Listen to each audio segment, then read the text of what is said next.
Abrimos nuestras Biblias en el libro de los Hechos, capítulo 13. Hechos, capítulo 13. Hoy vamos a estar viendo los versículos 4 al 12. Hechos 13, 4 al 12. Para los que nos visitan, hemos estado predicando expositivamente el libro de los Hechos. Empezamos desde el capítulo 1, versículo 1, y ya vamos por el capítulo 13, versículos 4 al 12. Los que quieran ver la serie, ahí está guardada en nuestro canal de YouTube para que pueda ver todos los capítulos anteriores a este y pueda ponerse al día. Hechos 13, 4 al 12, titulado la exposición del día de hoy o la predicación del día de hoy, Chipre y el procónsul que creyó. Chipre y el procónsul que creyó, y ahorita van a ver por qué la titulo de esa forma. Leamos el texto. Hechos 13, 4 al 12.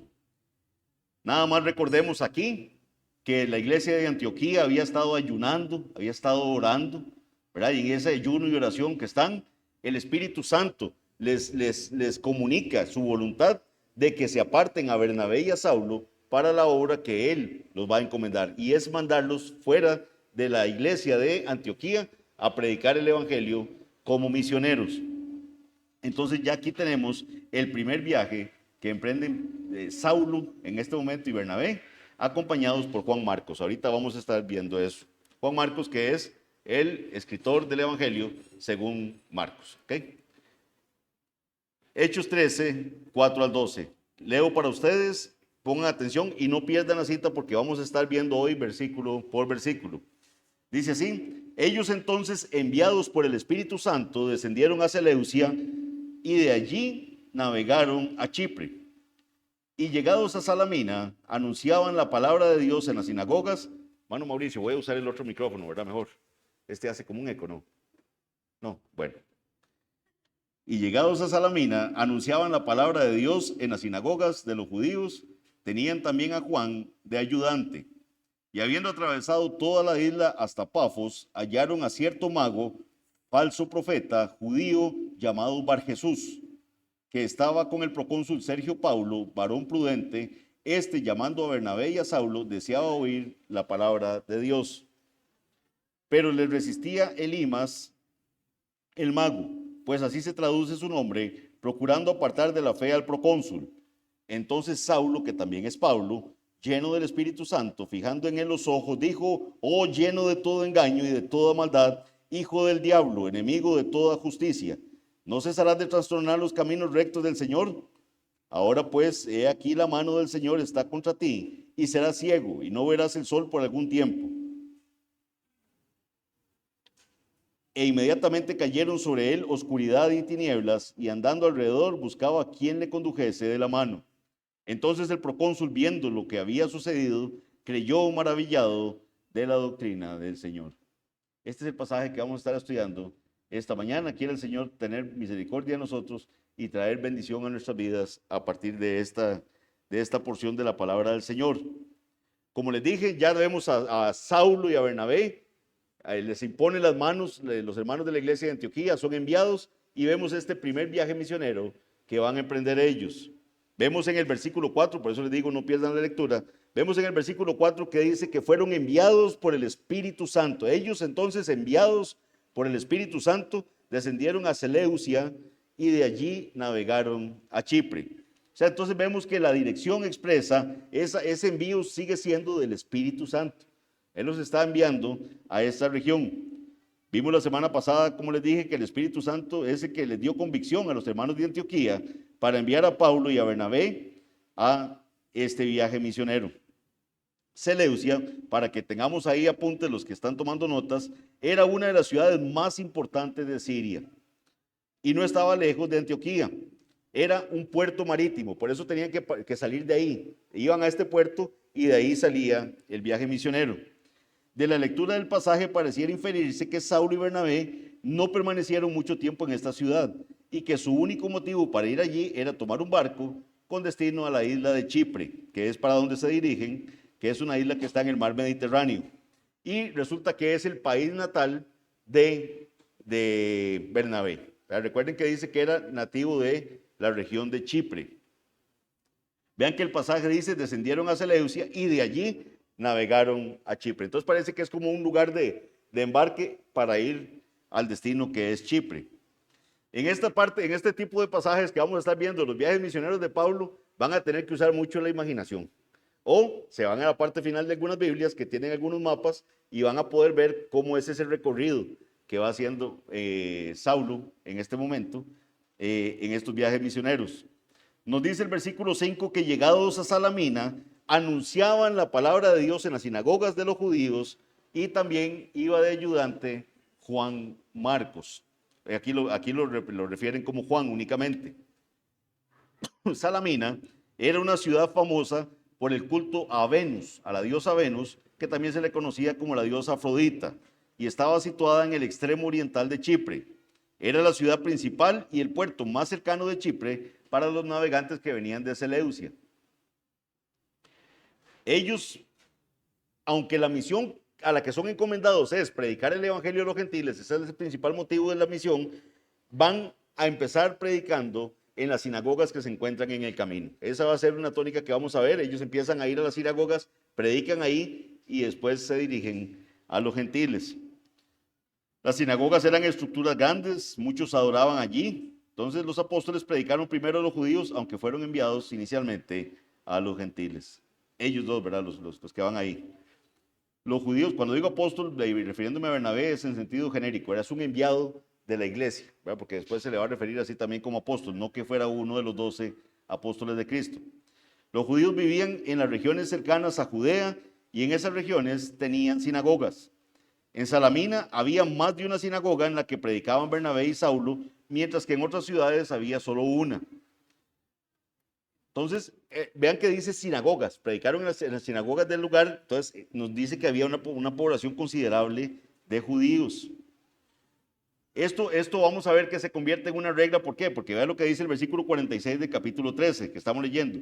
Entonces Pablo y Bernabé, hablando con denuedo, dijeron, a vosotros a la verdad era necesario que se os hablase primero la palabra de Dios, mas puesto que la desecháis y no os juzgáis dignos de la vida eterna, he aquí nos volvemos a los gentiles.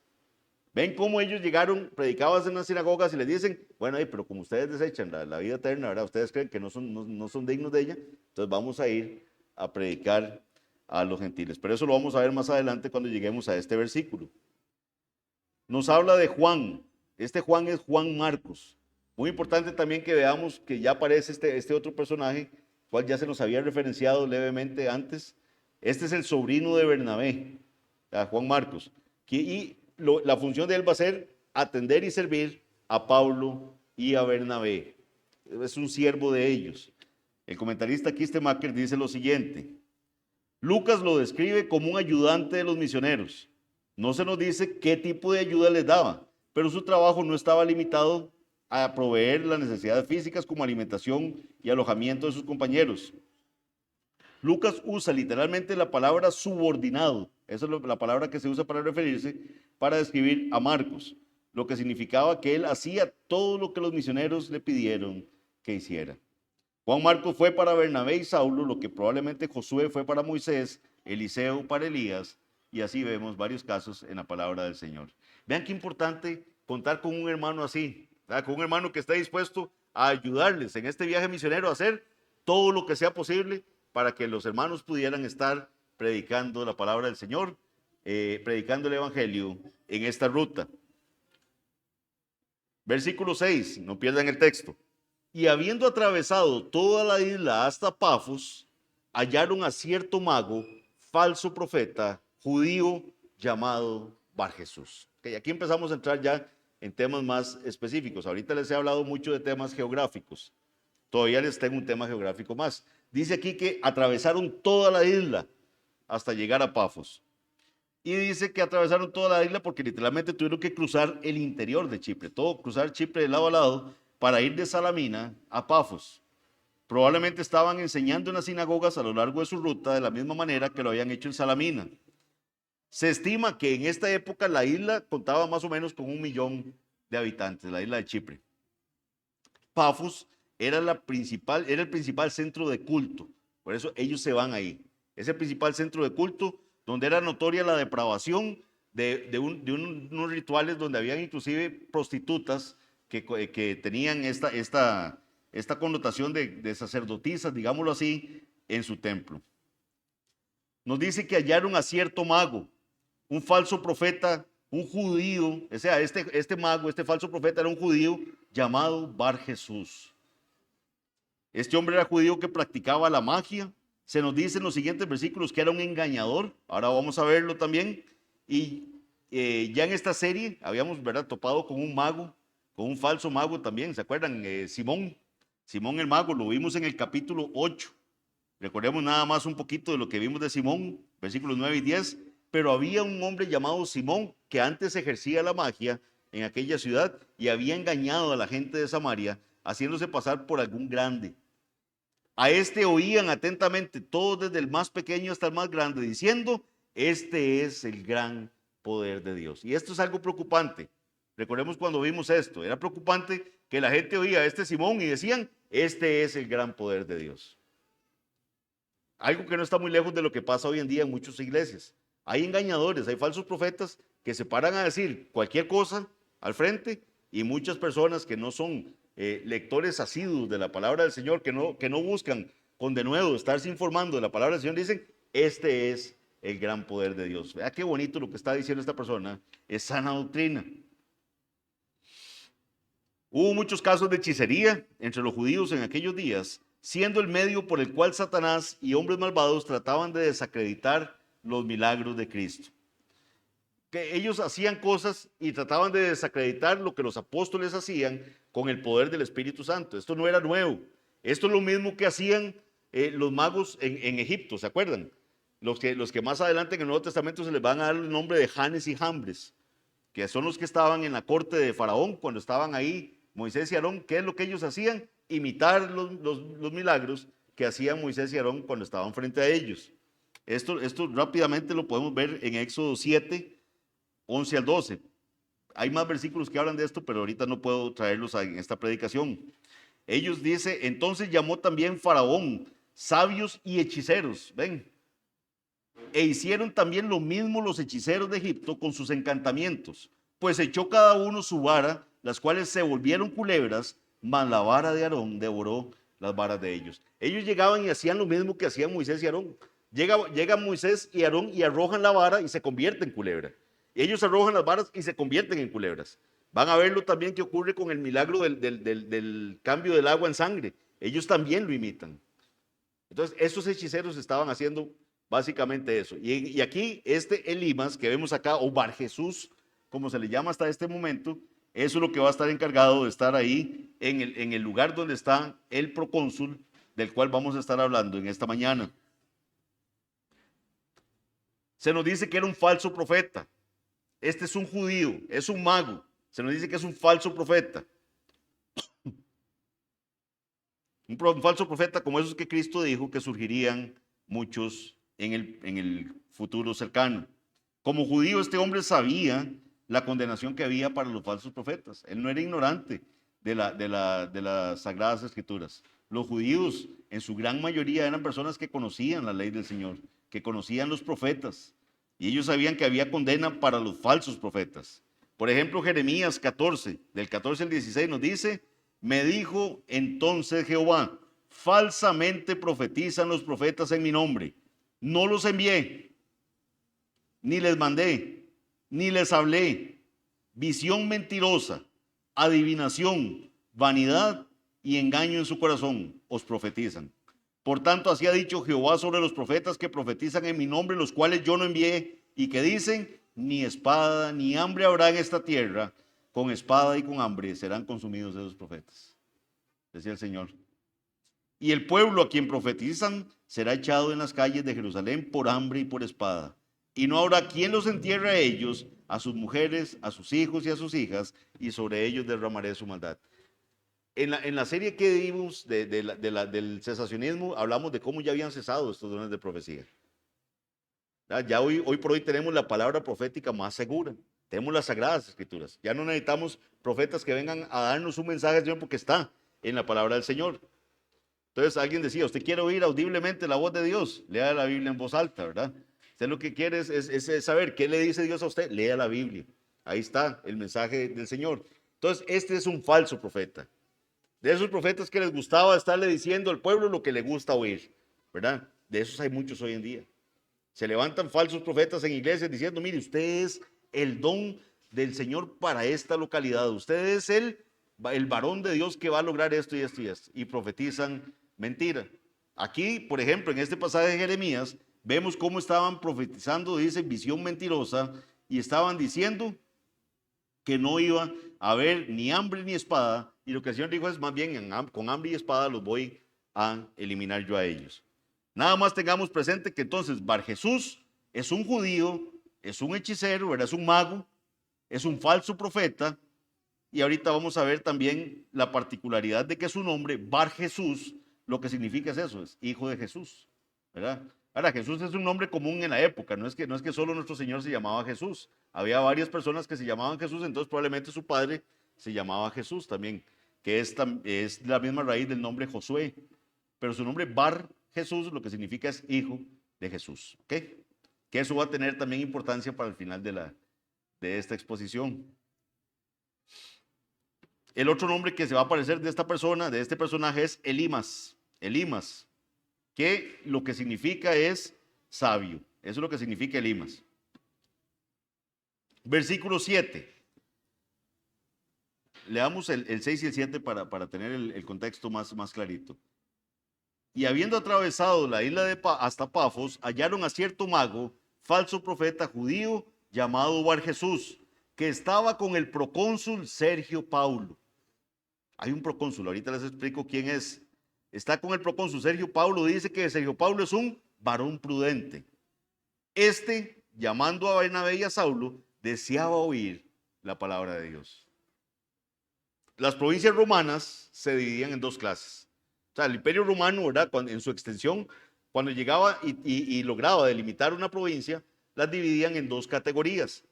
Una, las provincias que necesitaban tropas del ejército, de ellos, tropas del gobierno romano, y las que no necesitaban tropas. Esas son las dos categorías de las ciudades que tenía Roma. Al gobernador de una provincia romana que no necesitaba ejército, al gobernador que dejaba en esa provincia se le denominaba procónsul. Entonces Sergio Paulo es un gobernador de una provincia romana que no necesita ejército. ¿Okay? Todo esto es importante que lo entendamos porque estoy seguro que hemos pasado por esta parte y lo pasamos muy rápido y no entendemos qué es un procónsul, no entendemos, ¿verdad?, qué es lo que estaba pasando ahí. Entonces Sergio Paulo es un gobernador de una provincia romana que no tiene presencia del ejército romano en ese lugar. El gobernador romano de la isla muy probablemente vivía en Pafos, que era la ciudad más importante de esa región. Vemos que el nombre del procónsul era Sergio Paulo. Paulo es un nombre muy común entre los romanos. De hecho, Kistemaker registra un dato muy interesante que lo quise compartir con ustedes por una mera curiosidad. Dice así: en la parte norte de la isla, o sea, de la isla de Chipre, los arqueólogos han descubierto un fragmento de una inscripción en griego que lleva el nombre Quinto Sergio Paulo. Dice el fragmento que encontraron los arqueólogos, quien presumiblemente fue procónsul durante el reinado del emperador Claudio entre los años 41 y 54 después de Cristo. Si aceptamos que Pablo empezó su primer viaje misionero en la segunda parte de la quinta década, o sea, por ahí del año 46 después de Cristo, el hallazgo arqueológico señala al procónsul descrito por Lucas en el libro de los Hechos. Entonces, vean qué interesante. A todos aquellos que siempre se ponen muy contentos, ¿verdad?, cuando aparece un pedacito de algo y entonces da la razón a que la Biblia no es un libro de fantasía, como dicen muchos, sino que es un libro, ¿verdad?, que es verdad lo que vemos ahí, es la palabra de Dios, y sobre todo un hombre como Lucas, ¿verdad?, que gustaba de registrar ese tipo de detalles históricos. Vemos aquí una curiosidad arqueológica. De este procónsul Sergio Paulo no se sabe mucho, nada más nos dice que era un varón prudente, un varón prudente. La palabra traducida en la Reina Valera como prudente significa inteligente, un hombre inteligente, un hombre sabio. De hecho, la Biblia de las Américas y la Nueva Versión Internacional lo traducen como un hombre sabio, un erudito. Era Sergio Paulo. Vemos que estaba deseoso de escuchar y saber más de la palabra que predicaban Bernabé y Saulo. No es frecuente que los hombres de tan alto rango estén dispuestos a escuchar el consejo. Es algo raro. Vemos un gobernador que quiere escuchar la enseñanza de estos ministros de Dios. Entonces él llama a Bernabé y a Saulo porque desea oír la palabra de Dios. Sergio Paulo era un hombre de conocimiento, de inteligencia y entendimientos superiores. Era un erudito, era un hombre que estudiaba mucho, que tenía sed de verdad. Entonces envía a buscar a Bernabé y a Saulo para pedirles que vinieran a él, deseando escuchar qué es lo que ellos andan predicando. Entonces es probable que ya ellos hubieran predicado en Pafos y que Sergio Paulo deseara escuchar directamente de ellos acerca de esa nueva doctrina. Este deseo era extraordinario y definitivamente fue puesto en su corazón por Dios.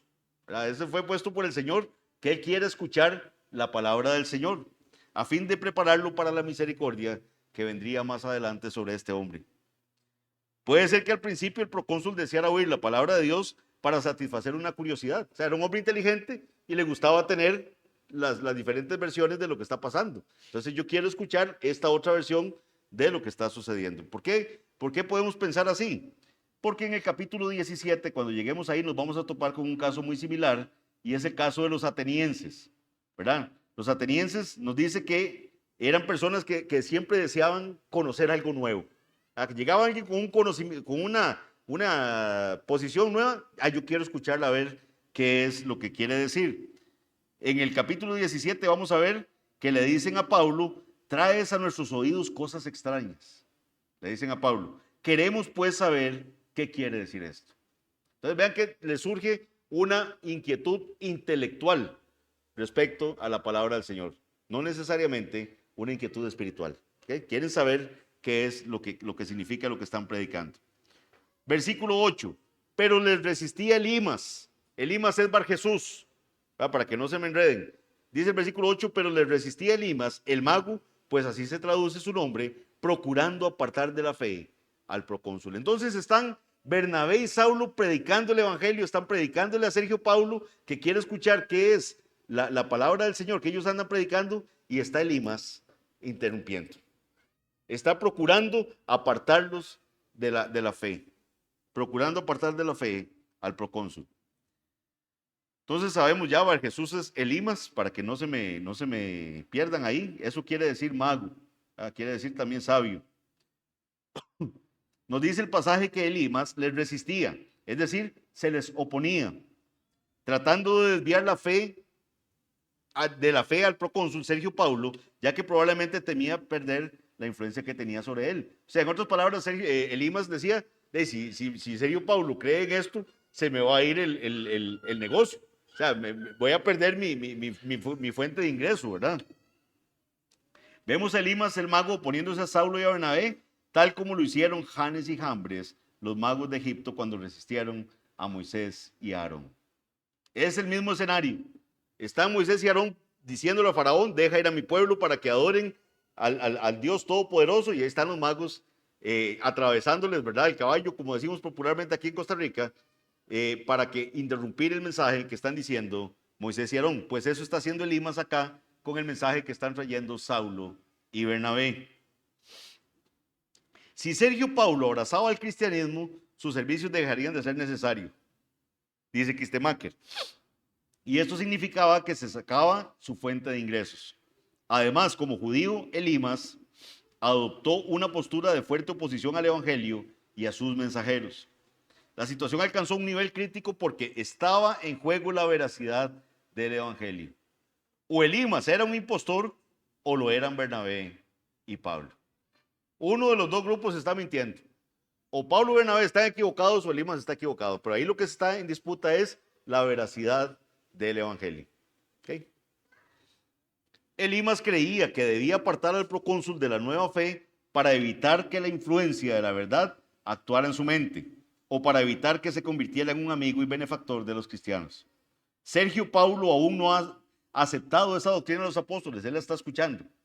No se ha adherido a esa doctrina, aunque podemos suponer que tanto él como Elimas ya habían escuchado acerca de ella. Versículo 9 del texto que estamos leyendo. Entonces Saulo, que también es Pablo, vean qué interesante esto, lleno del Espíritu Santo, fijando en él los ojos. Aquí quiero hacer un comentario breve. Esta es la primera vez que se cambia del nombre de Saulo a Pablo. De aquí en adelante ya se seguirán refiriendo al apóstol como Pablo, ya no como Saulo. Y sobre esto ha habido una serie de especulaciones. Y nadie se ha puesto de acuerdo de por qué pasó así, ni cómo pasó esto. El hecho de que el cambio de nombre se menciona aquí primero parecería probable que fue en esta ocasión que se usó por primera vez el nombre de Pablo, que es de origen romano. Pablo es un nombre de origen romano.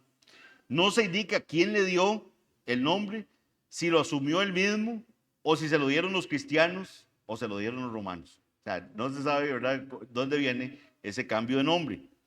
Hay una serie de opiniones, pero esto da como para otra predicación, y en verdad el tema no es tan interesante, no es tan importante. ¿Por qué? Porque es especulativo. Muchos van a decir que Pablo tiene una raíz que va a significar pequeño. Entonces, unos van a decir que es porque era pequeño de estatura, ¿verdad? Y eso basados en un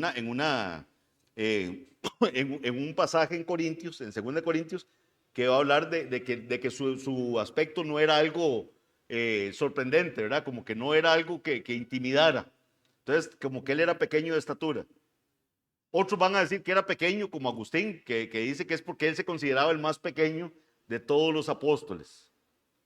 Otros van a tener una serie de especulaciones en cuanto a que como era romano, tenía más de un nombre.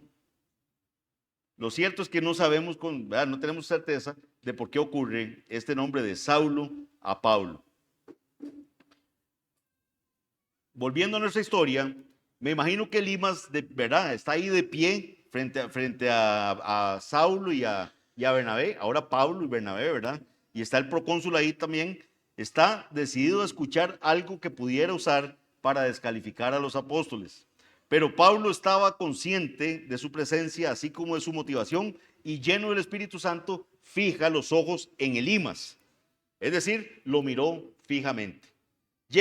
Saulo está predicándole al procónsul y de un pronto a otro desvía su mirada y se le queda viendo a Elimas. Ya se le queda viendo directamente a Elimas, que es lo que nos dice que fijó en él la mirada. Versículo 10, y le dijo: oh lleno de todo engaño y de toda maldad, hijo del diablo, enemigo de toda justicia, ¿no cesarás de trastornar los caminos rectos del Señor? Ahora vean el escenario. Imagínense ustedes lo que es estar predicando el evangelio, estar predicando las buenas nuevas de Cristo, y ya Saulo pierde la paciencia de ver que este hombre lo que está haciendo constantemente es interrumpir el mensaje del evangelio. Elimas lo que está haciendo es cada vez interrumpiendo, tratando de que Sergio Paulo no escuche el mensaje del evangelio. Y cambia su mirada de Sergio Paulo y le fija la mirada a Elimas. Fija la mirada en él y le dice: lleno de todo engaño y de toda maldad, hijo del diablo, enemigo de toda justicia, ¿no cesarás de trastornar los caminos rectos del Señor? Vean que le dice lleno de todo engaño y de maldad. El término engaño se refiere a sus artes mágicas. Es un engañador, es un estafador, en otras palabras, lo que le está diciendo. Implica que era un charlatán que practicaba el engaño y lo sabía. Y el término maldad que se usa significa que había una prontitud y disposición en él para engañar y para dañar. Y también que usó la maldad para esforzarse por apartar al procónsul de la fe. Vemos que Pablo llama a Elimas hijo del diablo. Hijo del diablo. Probablemente haciendo referencia a su nombre. ¿Por qué? Porque él se llama Bar Jesús. Y lo que le va a decir es que no, usted es Bar Satanás o Bar Satán. Es como agarrarle el nombre que le dicen: no, usted no puede llamarse Bar Jesús, es Bar Satán, es hijo del diablo. Eso es lo que es usted. Recuerden que Jesús con esa fuerza también se refirió a algunos que le escuchaban y le decían: el Señor, ustedes son hijos de su padre el diablo. Juan 8:44, vosotros sois de vuestro padre el diablo, y los deseos de vuestro padre queréis hacer. Él ha sido homicida desde el principio y no ha permanecido en la verdad, porque no hay verdad en él. Cuando habla mentira, de suyo habla, porque es mentiroso y padre de mentira. Satanás es descrito aquí por Cristo como el autor del engaño y el padre de la mentira. Elimas demostró ser un hijo del diablo por sus intentos de resistir la verdad del evangelio. Ahora, mis hermanos, sepamos algo. Esa resistencia la vamos a experimentar hoy en día también. Vea, está usted hablándole el evangelio a un familiar. Está usted comunicándole la bendita palabra del Señor y va a llegar alguien ahí a estarle distrayendo, a estarlo sacando de foco para que usted no hable la palabra del Señor. Los que han salido a predicar aquí en los parques también pueden contar testimonios de eso. Llega usted y le está poniendo atención uno de las personas a las que está predicando y está el otro ahí interrumpiendo. Está el otro ahí metiendo para que no se predique el mensaje del evangelio. El mensaje del evangelio es peligroso para Satanás. Es dañino.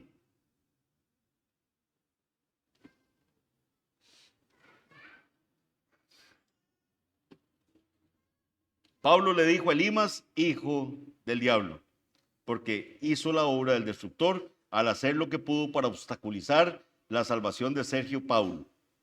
También le llama enemigo de toda justicia, es decir, alguien que se opone a la justicia y a la honestidad. Pablo estaba predicando fervientemente el evangelio y pudo ver un sincero interés por la verdad de parte del procónsul, mientras que Elimas se esforzaba por extraviarlo de los caminos del Señor.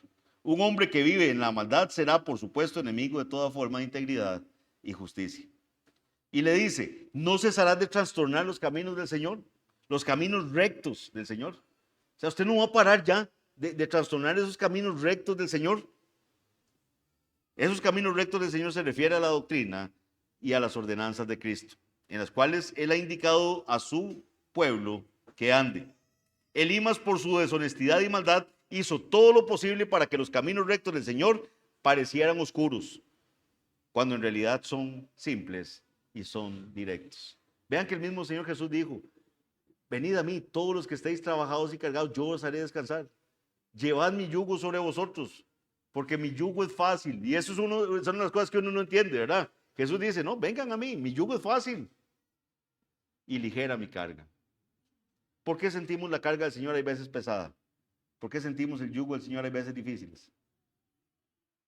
Porque nosotros no pedimos, mis hermanos. Nosotros no echamos nuestra ansiedad sobre Él. Nosotros en oración no le pedimos fuerzas. Nosotros no descargamos todo el peso que queremos llevar. Nosotros mismos no lo echamos sobre Él, sabiendo que Él tiene cuidado de nosotros. Dice 1 Pedro.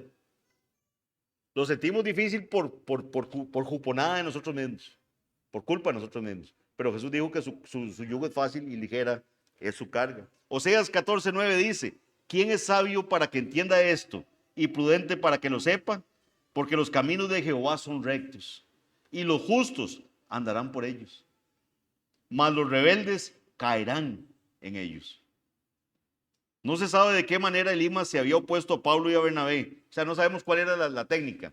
Si los interrumpía al hablar o llegaba y terminaba diciendo, no, eso es mentira porque esto y esto, y metiendo el argumento. No sabemos cómo era esa interrupción del mensaje del evangelio. Pudo haber sido tergiversando su doctrina, pudo haber sido haciéndolos ver como apóstatas. Yo no sé cuántos de ustedes han estado o han presenciado un debate donde usted oye las dos partes y uno al otro se desvirtúan lo que acaban de decir, ¿verdad? Entonces uno está diciendo que el que mintió fue este y otro está diciendo que el que mintió fue el otro. Entonces no sabemos cómo fue esa interrupción. Versículo 11, ya vamos terminando. Ahora pues, le dice Pablo, he aquí la mano del Señor está contra ti y serás ciego y no verás el sol por algún tiempo. E inmediatamente cayeron sobre él oscuridad y tinieblas, y andando alrededor buscaba a quien le condujese de la mano. Ahora pues, he aquí la mano del Señor está contra ti. Cuando dice la mano del Señor, se usa para cualquier acción poderosa de Dios, ya sea en misericordia o ya sea en juicio. De las dos formas se ha usado en la palabra del Señor. Aquí significa que el poder divino con el cual Dios va a golpear a sus enemigos. Dios en el juicio ejerció misericordia para Bar Jesús. ¿Por qué digo esto? Porque vean que le dicen que vas a estar ciego por algún tiempo. No lo dejó ciego definitivamente, lo ciega por un tiempo. le infringe la ceguera por un tiempo, de modo que fue más como una medicina que un castigo. El juicio fue misericordiosamente diseñado ¿para qué? Para llevarlo al arrepentimiento. Con este castigo repentino y milagroso, Elimas se sentiría atemorizado y se sentiría humillado, y el procónsul y otros quedarían convencidos de que era un impostor y de que el evangelio es la verdad. Su maldad merecía tal castigo, y al mismo tiempo que se impuso el castigo, se planeó que el evangelio se difundiera por esta forma. En todo esto había la evidencia más alta de que Pablo estaba bajo la inspiración de Dios. Le dice, y serás ciego y no verás el sol por algún tiempo. O sea, la clase de ceguera que cayó sobre Elimas era tal que ni siquiera algo tan fuerte como el sol iba a poder penetrar en su vista. Hay gente que tiene ceguera parcial, ¿verdad? Que ustedes lo que dicen, mire, yo lo que veo son como sombras, ¿verdad? Lo que veo son como, y la luz, una luz fuerte, les va a impactar. Elimas ni siquiera iba a poder ver la luz del sol. Ni siquiera iba a poder ver la luz del sol por algún tiempo. Llama la atención el castigo aplicado por Dios a través del apóstol Pablo. ¿Por qué? ¿Por qué nos llama la atención? Porque recuerden que eso fue lo que le pasó a él. ¿Se acuerdan cuando Saulo iba a perseguir a los cristianos? ¿Verdad? Saulo iba camino a Damasco. Él cae encandilado por esa luz que se le aparece y oye una voz que le dice, Saulo, Saulo, ¿por qué me persigues? Dura cosa te es dar coces contra el aguijón. Y él queda ciego. Él queda ciego. La exclusión de la luz exterior había sido el proceso por el cual él fue conducido al sol de justicia. Esa fue la forma en que el apóstol Pablo, en aquel momento Saulo de Tarso, fue conducido al sol de justicia y a la luz que ilumina a todo hombre. También probablemente esperaba que pudiera hacer lo mismo ahora con Elimas. Quedaba ciego ahora, pero quisiera el Señor que pudiera haber sido conducido a esa luz de justicia. Nada más para recordarles este incidente, está en Hechos 9, ahí los que quieran recordarlo pueden buscarlo también en la serie de predicaciones. Dice, entonces Saulo se levantó de tierra y abriendo los ojos no veía a nadie. Así que llevándole por la mano, lo mismo que Elimas, tuvo que buscar a alguien que lo llevara. Le metieron en Damasco, donde estuvo 3 días sin ver y no comió ni bebió. No ver el sol por algún tiempo, es lo que le dice Pablo, no verás el sol por algún tiempo. Esto parece indicar que todavía existía la posibilidad de arrepentimiento. Fue un castigo correctivo. El castigo que el Señor le aplicó a Elimas es más leve que el que le aplicó a Ananías y Zafira. Ya Ananías y Zafira no tenían posibilidad de arrepentirse de lo que habían hecho. Este hombre sí podía arrepentirse todavía. Esa ceguera iba a ser temporal. Es imposible saber ahora cuánto tiempo duraría esta ceguera, ya que por algún tiempo es un tiempo indeterminado, o sea, no sabemos cuánto duró ese por algún tiempo. Sin embargo, se ordenó misericordiosamente que la ceguera no fuera permanente. Dice también el versículo 11, y andando alrededor buscaba a quien le condujese de la mano. Este es un relato sorprendente del efecto del milagro. El cambio fue tan repentino que no sabía ni siquiera a dónde ir. Trató de encontrar a alguien que lo guiara, aunque ya conocía ese lugar. Ven, interesante, Elimas ya había estado ahí, a donde está el procónsul, pero necesita alguien que lo guíe, está desorientado de lo que le está pasando. Elimas, que había usado egoístamente su conocimiento para guiar a otros en su propio beneficio, ahora tiene que buscar a otros que lo guíen a él en sus propios pasos. Versículo 12, y con este finalizamos. Entonces el procónsul, viendo lo que ha sucedido, ya todos vimos lo que ha sucedido, ya todos tenemos el escenario claro en nuestra mente. El procónsul, viendo lo que había sucedido, ¿qué nos dice la palabra del Señor? Creyó. Creyó, maravillado de la doctrina del Señor. Vean qué bonito, vean qué hermoso. Ganó el Señor. O sea, estaban Pablo y Bernabé predicando el evangelio, está el otro interrumpiendo ahí la predicación de la palabra del Señor, pero ganó el evangelio. O sea, el procónsul creyó y dice que estaba maravillado de la doctrina del Señor. Todo lo que había oído el procónsul y lo que había visto era evidencia convincente del poder de Dios y lo maravilloso de todo esto es que él creyó.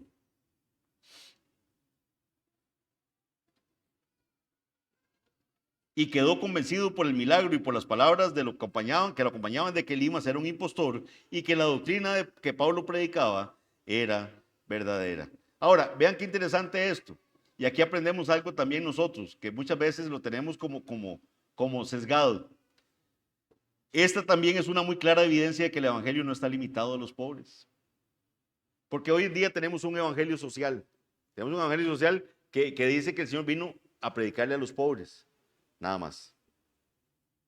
Y aquí tenemos un caso donde le está predicando a un gobernador de una provincia. Y creyó y fue salvo.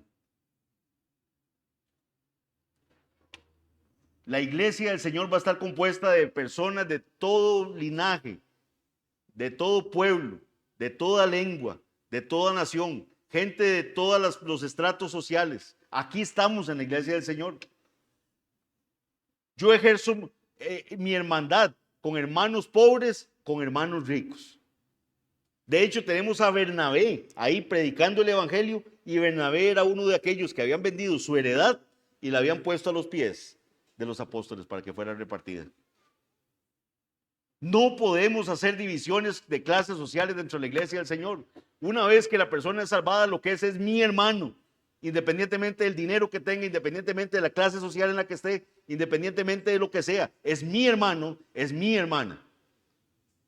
No hagamos divisiones. No es que hay más misericordia para los pobres que para los ricos. El mismo Antiguo Testamento nos viene previniendo desde antes: no le haga justicia al pobre por ser pobre, ni al rico por ser rico. La justicia se tiene que hacer porque es justa.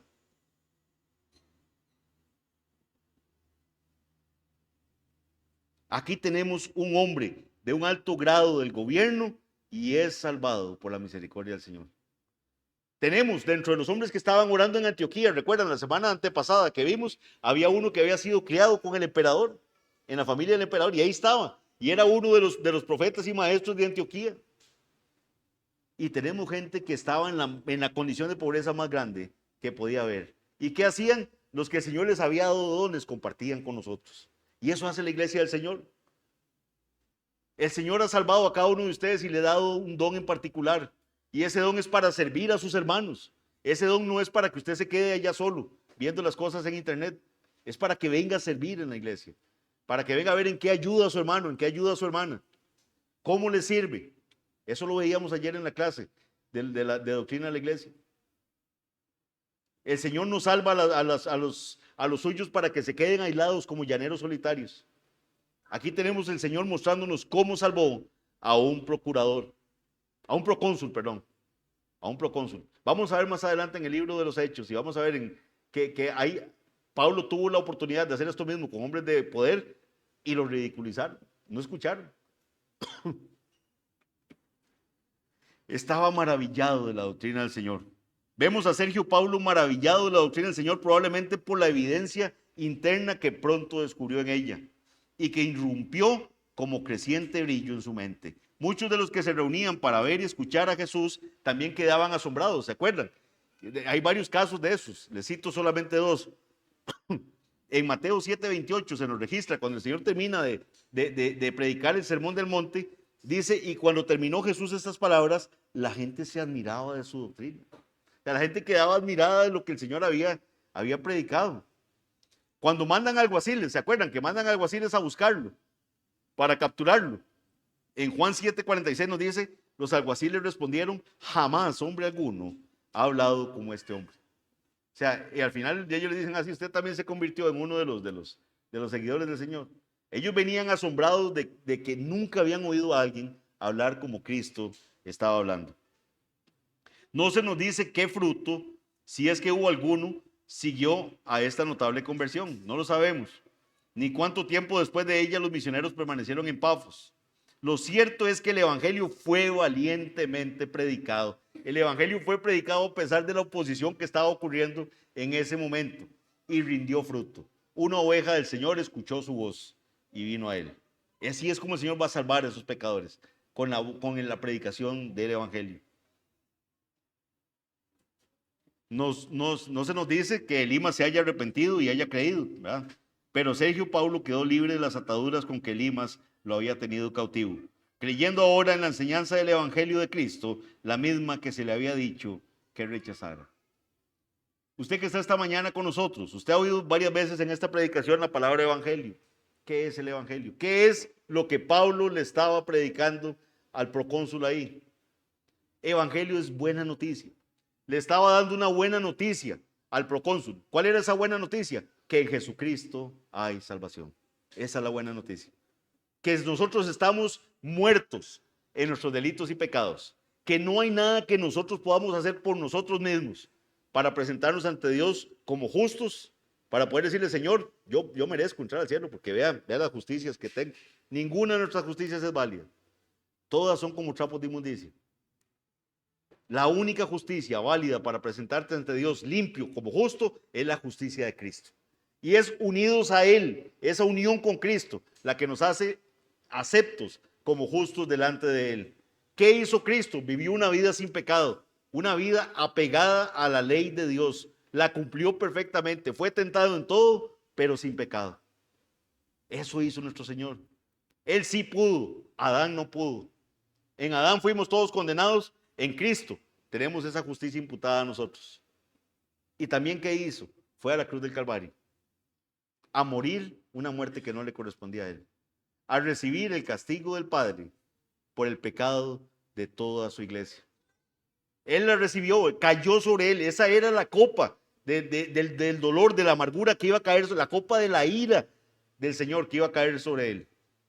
Y esa es la copa que Él oró en Getsemaní: Señor, si puedes pasar de mí esta copa, pero no se haga mi voluntad sino la tuya. Esa es la copa que Cristo sabía lo terrible que era beber, esa copa de la ira, y la bebió por amor a nosotros. Por eso es que solo en Cristo hay salvación, y esa es la buena noticia. La mala noticia es que si usted no entiende que Jesucristo es su Rey, que Jesucristo es su Salvador y que solo en Él tiene esperanza de salvación, usted lo va a conocer, pero lo va a conocer como su juez. Un día lo va a juzgar y le va a decir: usted no se arrepintió, usted no creyó en mí como su Salvador. El ladrón en la cruz, lo último que hace en su vida, lo único bueno que hizo, después de que el Señor transforma su corazón, porque minutos antes lo estuvo insultando, pero en un momento le dice: Señor, acuérdate de mí cuando vengas en tu reino. Ahí en la cruz, le reconoce como su Señor, le reconoce que Él va a venir en su reino. Ese que está muriendo a la par de Él, que está ahí demacrado, que está, ¿verdad?, está golpeado, está sangrando, está todo maltrecho, hasta deforme, probablemente por la hinchazón de las espinas, y le dice: Señor, acuérdate de mí cuando vengas en tu reino. ¿Qué le dice Jesús? De cierto te digo que hoy mismo estarás conmigo en el paraíso. Vea a Cristo, esa es la buena noticia. Véalo a Él, es en Él que hay salvación. Y eso es lo que Pablo le estaba diciendo al procónsul: en Cristo hay salvación, es en Cristo. Esa es la doctrina que estamos predicando. Elimas, por más que se le metió, por más que quiso interrumpir, el Señor lo sacó del juego, el Señor lo quitó de medio. ¿Cómo podemos aplicar esta porción de la palabra del Señor a nuestra iglesia hoy en día? Cristo mismo es el verdadero camino. Elimas estaba trastornando los caminos, dice, del Señor, le dice Pablo, pero ese camino verdadero es Cristo. Él es el camino a la vida eterna, que está enseñado claramente y establecido en la palabra de Dios. Y es Él a quien deben apuntar los ministros del Evangelio, mostrando a los hombres el camino de la salvación. El camino de la verdad está completamente descrito y todos son llamados a arrepentirse y a andar por él. Los pecadores, al ser regenerados por el Espíritu Santo, van a ser capaces de elegir deleitarse en andar en Cristo. Antes de eso, nuestra conciencia está totalmente cautiva del pecado. Antes de eso, no hay quien haga lo bueno, no hay quien busque a Dios. Recordemos que Cristo mismo dijo: yo soy el camino y la verdad y la vida. Nadie viene al Padre si no es por mí. Los hombres malvados van a procurar pervertir los caminos rectos del Señor, dar una descripción falsa de ellos. Vean, ¿cuánta gente le habrá dicho a usted: no se meta en eso en la iglesia? Vea, eso es enredadísimo, es una pérdida de tiempo.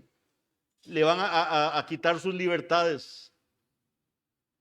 En esas estaba Bar Jesús, en esas estaba Elimas, ahí interrumpiendo a Bernabé y a Saulo para que la luz del evangelio no brillara. Van a decir que son caminos duros, ásperos, problemáticos, peligrosos. ¿Cuántas en las generaciones pasadas, a cuántos nos decían que no leyéramos la Biblia, que nos podíamos volver locos?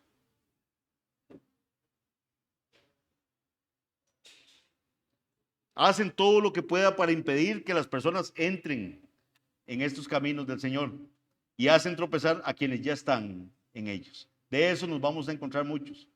Vamos a tener que ser firmes con estas personas.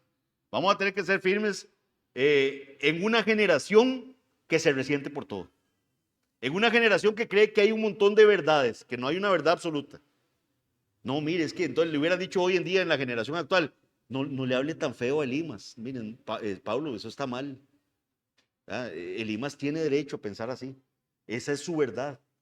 ¿Verdad? Entonces déjelo que él exprese su verdad, porque usted lo está insultando al decirle eso. Y vemos aquí a Saulo protegiendo la verdad del evangelio, defendiendo la verdad del evangelio de una forma firme. Que la maldad de este mundo no se nos meta en la iglesia. Que no nos volvamos cobardes por la mediocridad de estas generaciones.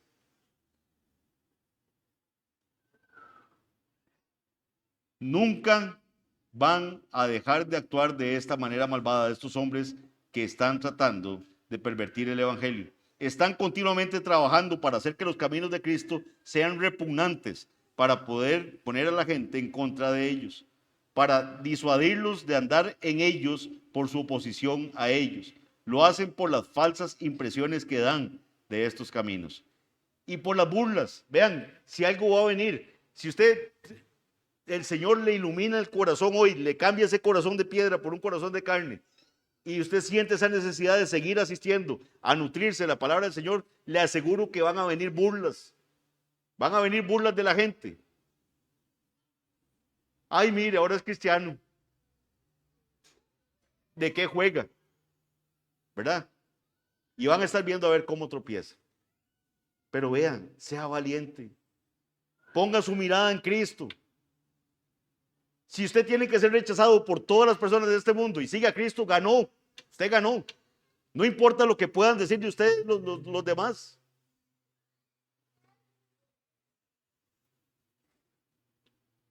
Lo van a perseguir. En el mundo tendréis aflicción, dijo Cristo, pero confiad, yo he vencido al mundo. Vemos aquí que el evangelio ganó. Lo bonito de esta historia que estamos viendo es que Sergio Paulo creyó.